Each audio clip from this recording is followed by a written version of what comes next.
walls looking rough? Need help with that last minute project? If that's the case, it's time to get level. Pulley's Perfect Finish is here to lift your project.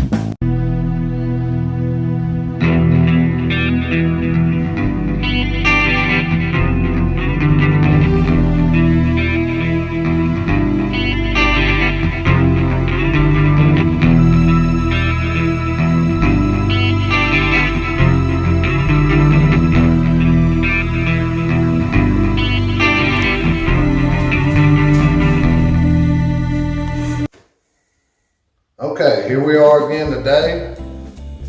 We're going to float out this patch that we taped and show you how that goes.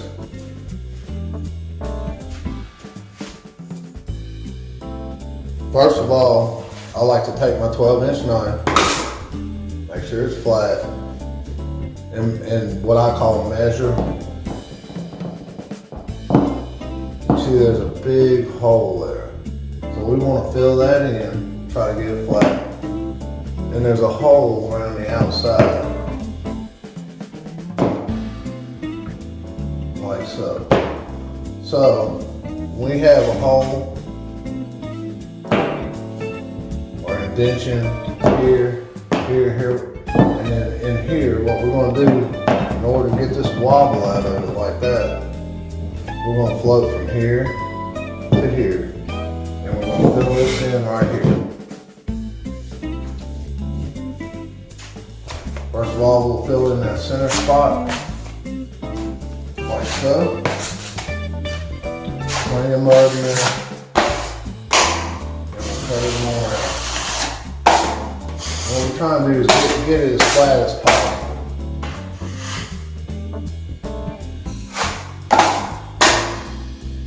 And see, that filled that in.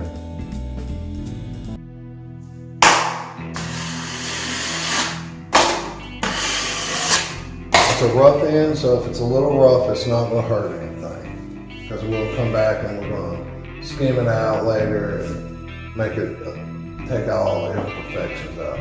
Now see, we have a hole here. So this is our high spot around the center of the tape. So we're going to float around this patch.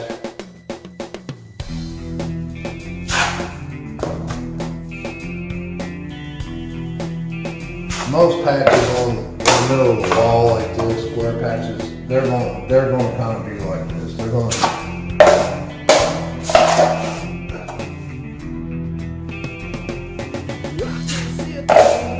float all the way around.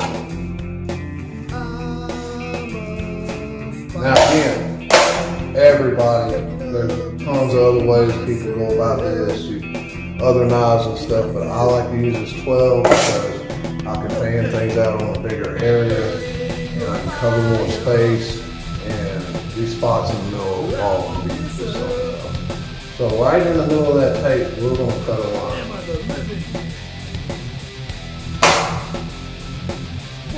Like so. Now, we're going to cut the extra outside edge.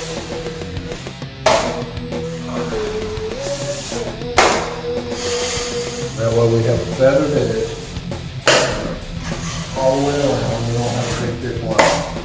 And then I'm going to go into it and I'm going to lay it out all the way around.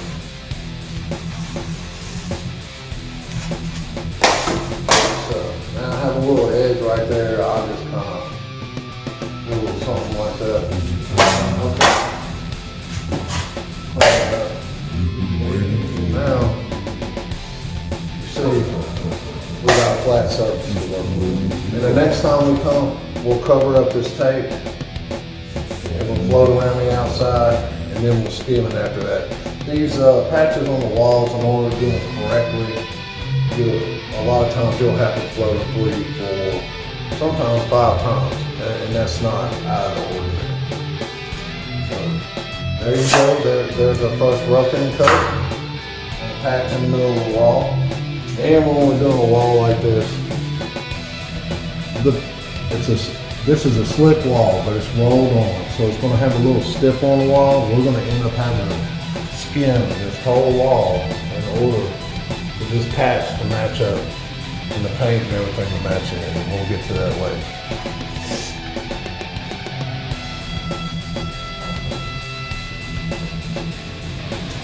Okay, so that's it.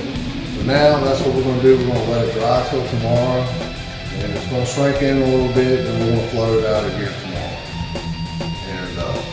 And remember, it's always a good day to rock and roll. Like, comment, subscribe.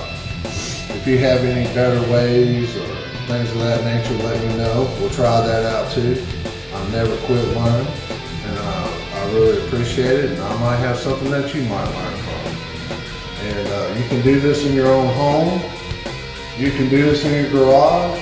This patch is universal. These patches, they get patched everywhere. You know, it's just not in a new house like this that, oh, this is the way you do a patch in a new house. Well, this same patch could be in your garage, it could be in your bathroom, it could be in your ceiling, or anywhere else, and it's going to be the same process. Okay, have a good one till next time.